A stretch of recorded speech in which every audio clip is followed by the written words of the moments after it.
इस कार्यक्रम में तीर्थंकर भगवान महावीर का जन्म कल्याणक महोत्सव भी मना रहे हैं।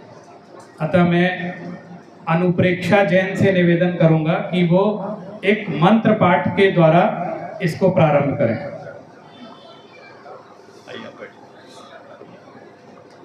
नमो अरिहन्ताणं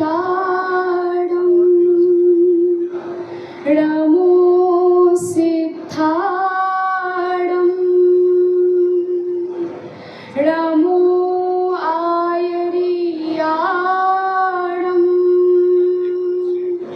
नमो वच्छायाणं नमो सवसाहूणम्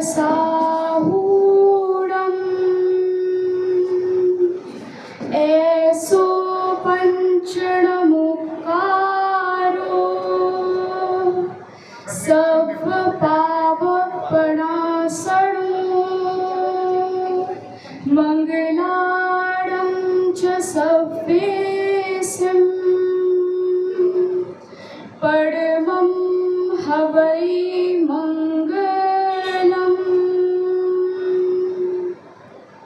अब हम तीर्थंकर भगवान महावीर की स्तुति करेंगे। यदि ये चैतन्य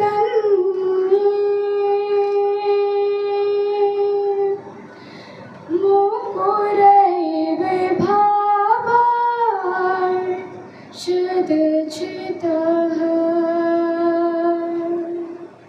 समं भान्ति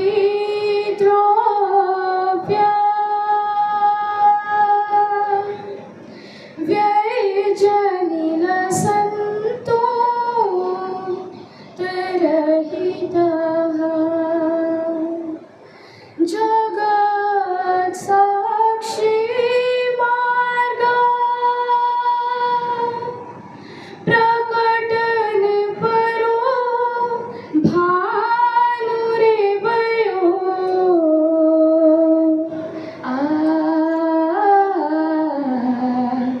महावीर स्वामी नयन पथगामी भवतु में। जय जिनेन्द्र।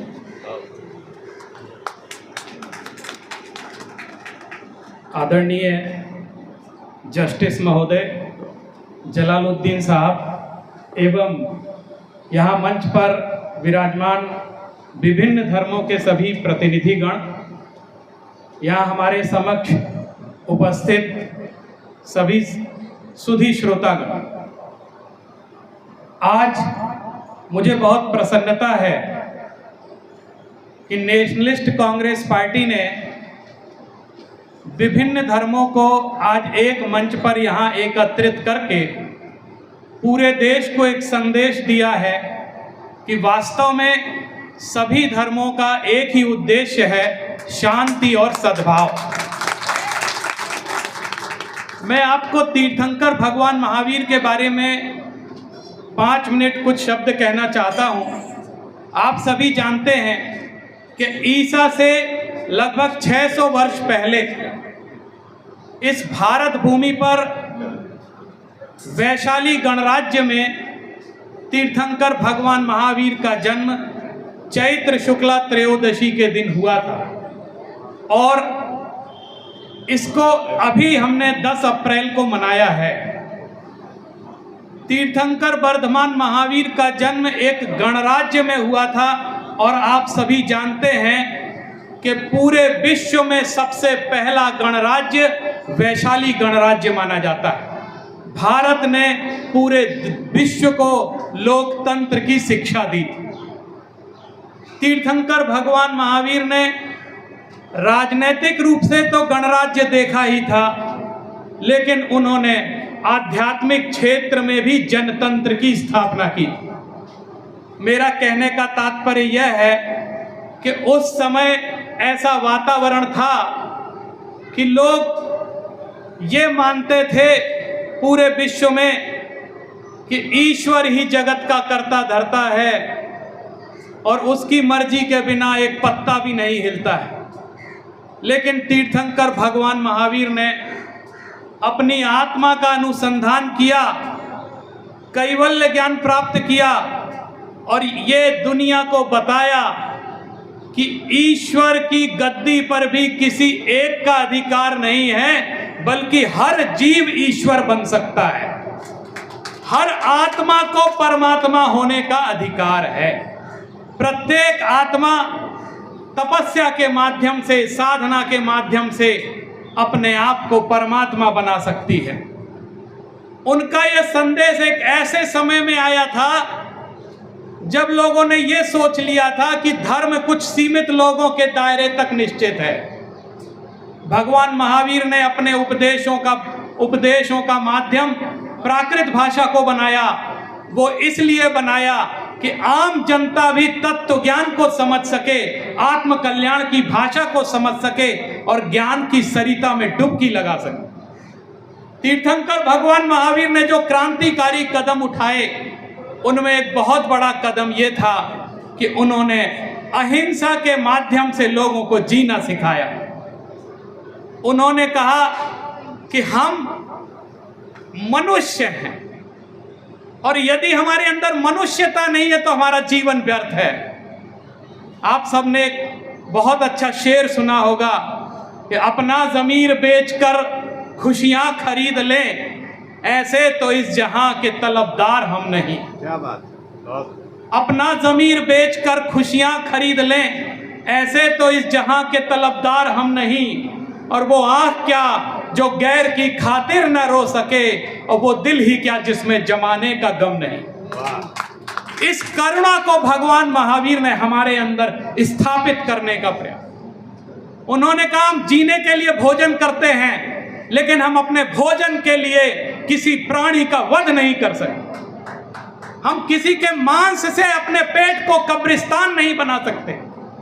ऐसा उद्घोष भगवान महावीर ने कहा। और ऐसे समय में जब भारत में धर्म की परिभाषाएं बदल रही थी, धर्म के नाम पर चारों तरफ हिंसा का साम्राज्य मचा हुआ था, वो वैशाली नगर से एक राजकुमार उठता है और वो ये कहता है कि ये धर्म नहीं है, धर्म अहिंसा में है, धर्म सद्भाव में है, धर्म शांति में है, धर्म भाईचारे में है। इसलिए उन्होंने अनेकांतवाद की स्थापना की। एक लाइन में दर्शन का ये महत्वपूर्ण सिद्धांत आपको बतलाना चाहता हूं। उन्होंने कहा कि अनेकांतवाद से ही ये दुनिया चल सकती है। आपके पास दो ही ऑप्शन है, या तो आप अनेकांतवाद अपना लीजिए, नहीं तो आप आतंकवाद अपनाइए। अगर आप आतंकवाद के क्षेत्र में जाते हैं तो तहस नहस हो जाएंगे, लेकिन अनेकांतवाद को अपनाते हैं तो उसका सबसे बड़ा सिद्धांत है कि मैं हूं तो दूसरा भी है, मेरा दृष्टिकोण है तो मेरे विरोधी का भी अस्तित्व है। यदि हम अपने विरोधी के अस्तित्व को स्वीकार नहीं कर सकते तो हम जीवन के अस्तित्व को स्वीकार नहीं कर सकते, हम कभी शांति और करुणा की कल्पना नहीं कर सकते। ऐसा भगवान महावीर का संदेश था। आज हम भगवान महावीर की जयंती मना रहे हैं और इस अवसर पर यदि हमने भगवान महावीर को वास्तव में नहीं समझा, उनके दर्शन की गहराई को नहीं समझा, तो हम वास्तविक भारतीय ज्ञान परंपरा को समझने से रह जाएंगे। मेरा अनुरोध है कि जब कभी भी आपको अवसर मिले तो एक बार आप तीर्थंकर भगवान महावीर के दर्शन को समझने का प्रयास करिएगा। आज समय ज़्यादा नहीं है, मुझे आपने यहाँ बोलने का अवसर प्रदान किया, इसके लिए आप सभी को बहुत बहुत धन्यवाद कहता हुआ मैं अपनी वाणी को विराम देता हूँ। नमो जिडाड़म। जय जिनेन्द्र।